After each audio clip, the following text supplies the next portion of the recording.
welcome back to my channel. Please excuse the very crappy car light that I'm filming in right now. It is 3:30 in the morning and Sam and I are heading out on our summit attempt mission of Pyramid. The reason I say attempt is because you never know what's gonna happen. It rained pretty hard last night, and so we'll really have to just see how everything is out there. And also Sam woke up with some interesting stomach issues. So I feel like part of taking on these big adventures is also taking on the responsibility of making good decisions when you're out there. So we're still gonna head out and see what happens, with the hope and the fire and the attempt to make it to the summit, but we also know that there are things out of our control. So because it's crappy lighting and we're in the car, you can hear the car blinker and all the stuff, I'm just gonna say goodbye for now, and I'll see you when there's a little bit more light on the trail.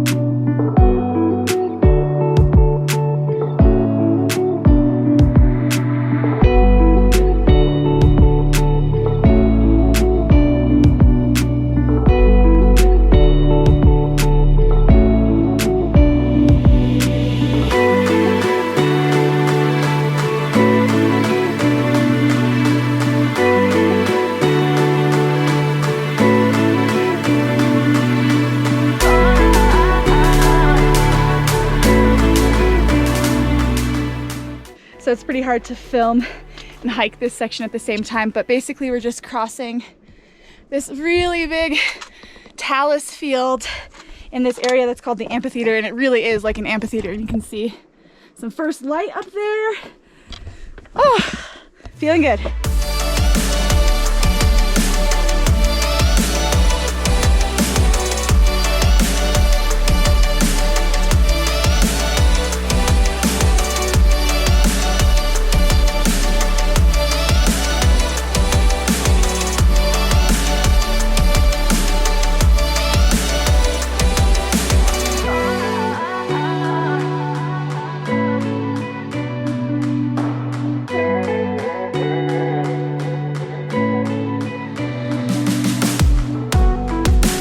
Hiking with my new friend. I was joking to Sam because I'm a Capricorn. I'm like, is this guy my smoothie?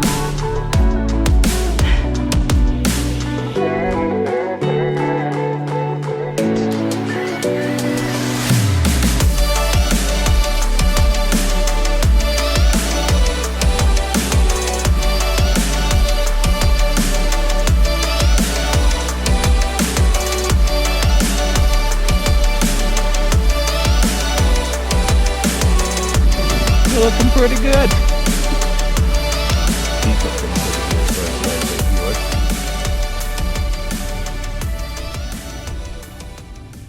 So we made it to the top of the saddle and had a little snack, and this is where route finding gets a little more challenging, but ultimately we're heading up there. And I swear to you, this goat loves us.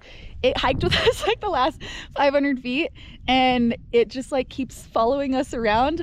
Honestly, it gets a little bit too close for comfort for me. I'm kind of the like, I think you're pretty neat, but I respect your distance. But it seems unfazed. Kind of reminds me of like Tabor. Just like coming to say hi. I'm not scared. I'm fine. Everything's fine.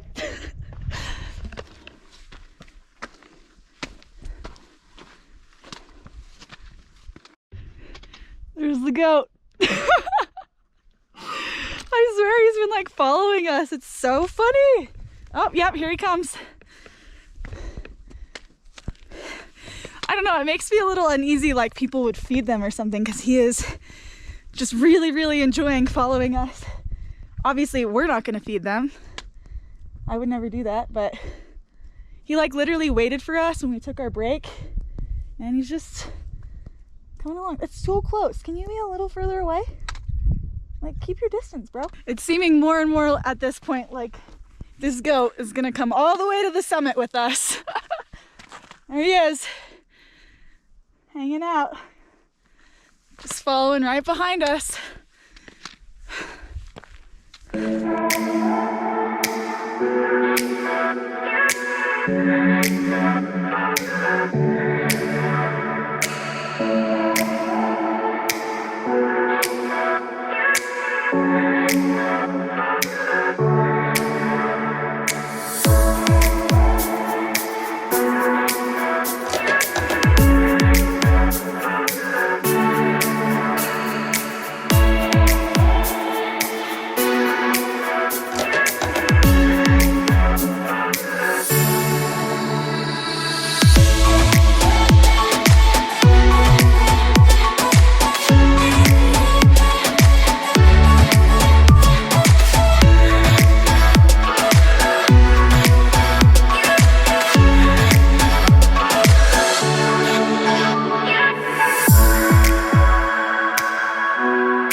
Our goat friend did eventually stop following us, but we heard like probably 500 to 600 feet below us another party coming up, and it seemed like the goat was following them. So funny. He's just such a sociable guy, you know? He just likes his people. And look who's arrived. Our goat friend. Hey, you miss us? Oh man, the last part of the climb up here was so fun. We were, I think, the first ones up here today. There was no one else up here when we got here, and we've just been hanging out, taking some photos, and it looks like there's another group just about to make their way up. But pretty awesome to be able to be on like such an iconic Colorado 14er all by yourself for quite a while. And it's such a gorgeous day. Dang. Now we're gonna have a little snack, I'm calling it lunch, but it is like 8:15 in the morning. and then make our way back down, which for me, I honestly find the downhill part a little more intimidating than the uphill part. But we'll see. I think it's still gonna be really fun. This is a new goat because we know for a fact that the original goat is over there. We just saw him. How do you know?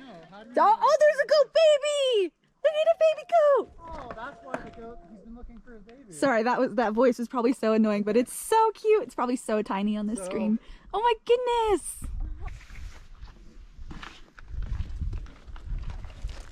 All right, I didn't comment it on the hike up, but there is this gap that you have to jump over in the trail to get up and down. Let me know in the comments. Would you do it? Would you jump the gap? Let's see it, Sam. See your moves. Nailed it.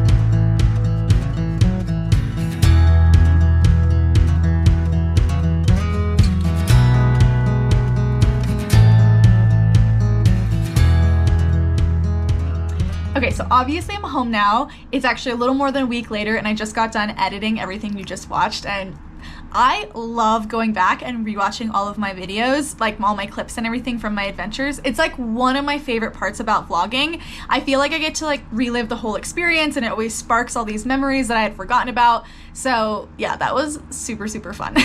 Such a fun adventure.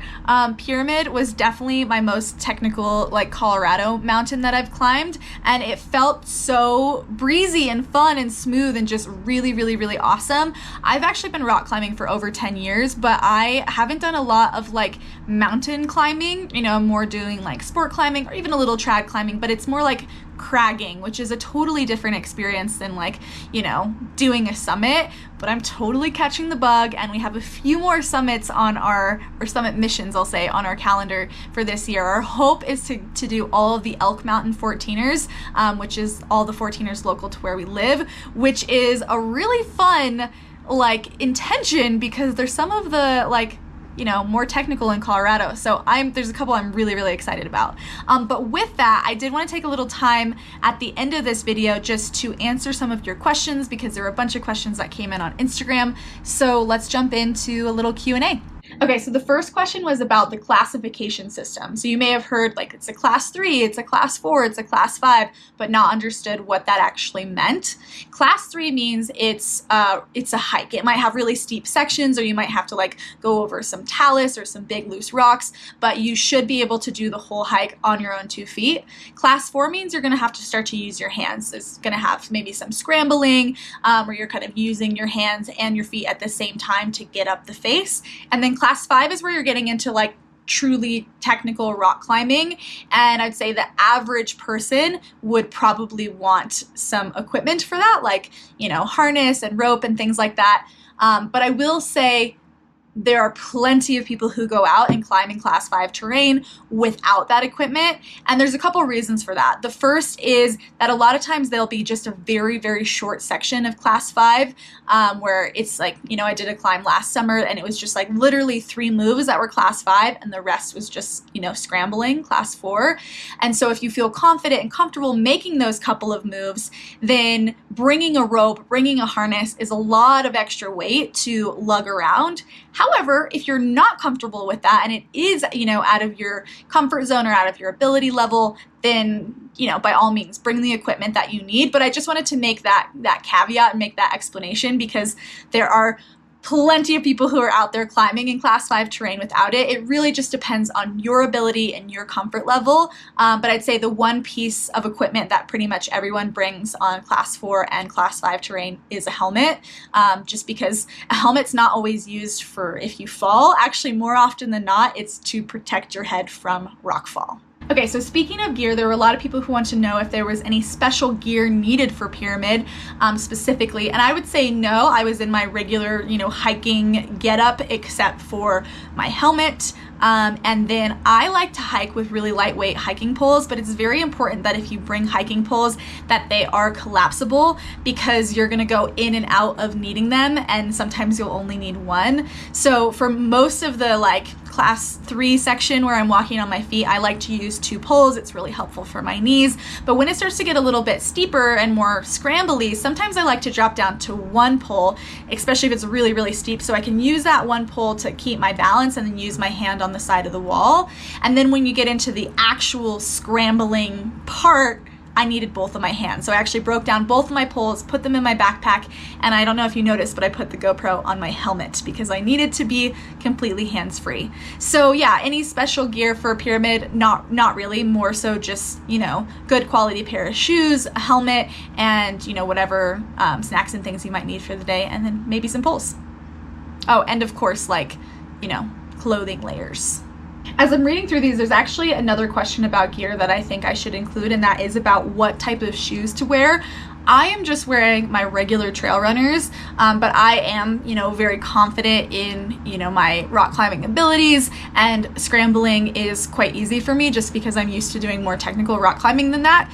So if you are a little bit less comfortable, you might work with something like approach shoes, which will have a grippier rubber on the bottom, or potentially even, you know, bring a pair of climbing shoes. I don't think that that's necessary on this mountain, but you know, it doesn't hurt if that would make you feel more comfortable. But for me, I'm just literally wearing like my regular trail running shoes. There was a question about how much like 14er or rock climbing knowledge that you would need to summit this particular mountain, and I would say, yeah, gosh, it just really depends. Like, you have to be comfortable with scrambling, but I'd say the biggest thing, like up and down, because sometimes coming down is much more intimidating than going up. Going up, you're like, I got this, and then you look down and it's a little bit scary. So you have to be comfortable doing both of those. But I'd say the biggest piece of the puzzle is route finding. So there's a ton of 14ers, especially in Colorado, that you can go out and do that require literally zero route finding. As long as you can make your way to the trailhead,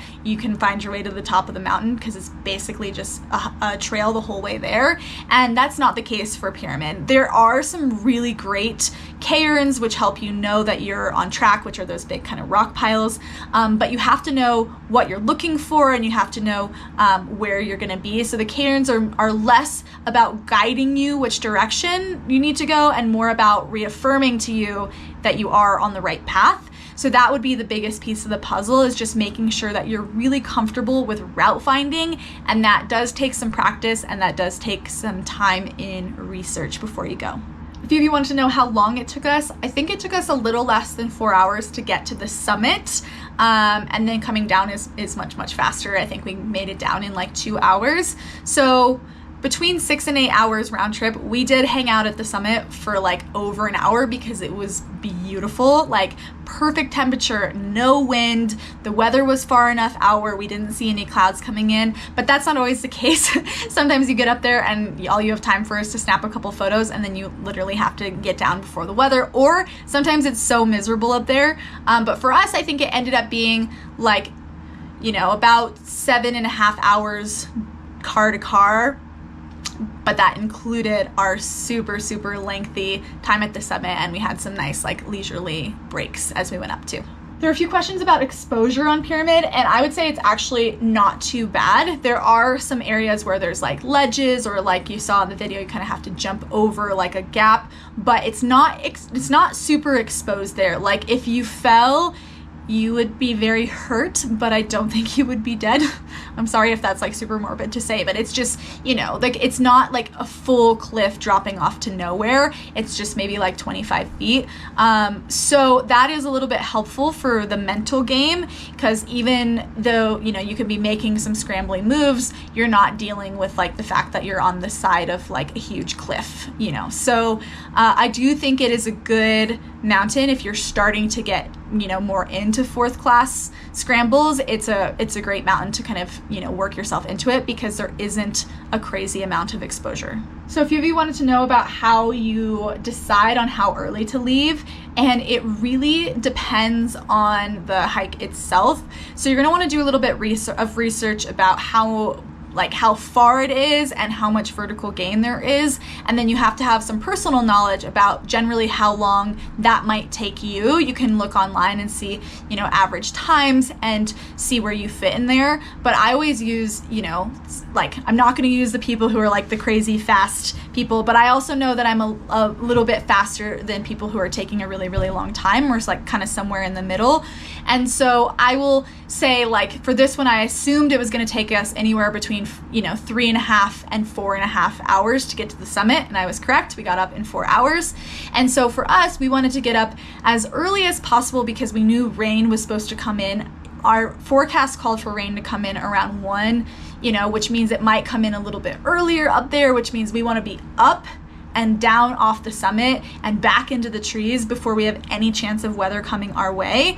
When you have less of a chance of weather, you might be able to like get up to the summit at 9 or 10 and have it not be such a big deal. But when you have the possibility for weather, like you want to get up there as early as possible. So we wanted to be up there by 8 a.m., which again we were, and we ended up having plenty of time, but it's always better to be safe than sorry with that. So yeah, that was kind of our thought process with it. I don't know if there's like resources that tell you those sorts of things, but I'm usually just using like, you know, a little bit of deductive reasoning to figure out what would be an appropriate start time. So lastly, there's the question of if Pyramid is a good beginner 14er, and if not, what are some other ones I would recommend? And I would say it's not the best beginner 14er unless you have a background in rock climbing or something similar, and you're maybe going with someone who's been before, because there is that layer of route finding. And if you are not able to keep yourself on the proper route, it's really easy to turn a class 4 route into a class 5 route, or end up in terrain where the rock quality is really, really bad and therefore, you know, very dangerous. So what I would recommend if you are just getting going with your climbing 14ers journey is checking out some of the class 3 14ers. My first 14er was Elbert. It's been a long time, but as far as I can remember, it required no route finding except to get to the trailhead, and then you're just following a trail up until you get to the top. And I know that there are quite a few other Colorado 14ers that are similar to that. So it's a great place to start. And if you're wanting to get into some of the more, you know, technical 14ers, just finding ways that you can practice scrambling, maybe going to a rock climbing gym and doing a little bit of bouldering, or just rock climbing in general. It's a great practice. I feel very prepared up there scrambling around because I have good body awareness from all the years of climbing. So yeah, there's lots of ways you can start to progress towards some of the more technical ones. But yeah, in the end, I had so much fun up there. 2 thumbs up. Highly recommend. If you have any other questions that I didn't cover in this Q&A, feel free to shoot them down in the comments below. And that's all I have for you this week. I'm super excited that we finally got a chance to do this. I see this mountain almost every single day because it's such a prominent mountain where I live, and it's so cool now to think that I, you know, got the chance to stand on top of it. So like I said, we have a few more summits to try to find our way on top of this year, and a few other really fun adventures in the books. So if you haven't already, hit that subscribe button, and of course, if you liked this video, if you found some value here, please give it a thumbs up. It really supports my channel. I'll see you next week.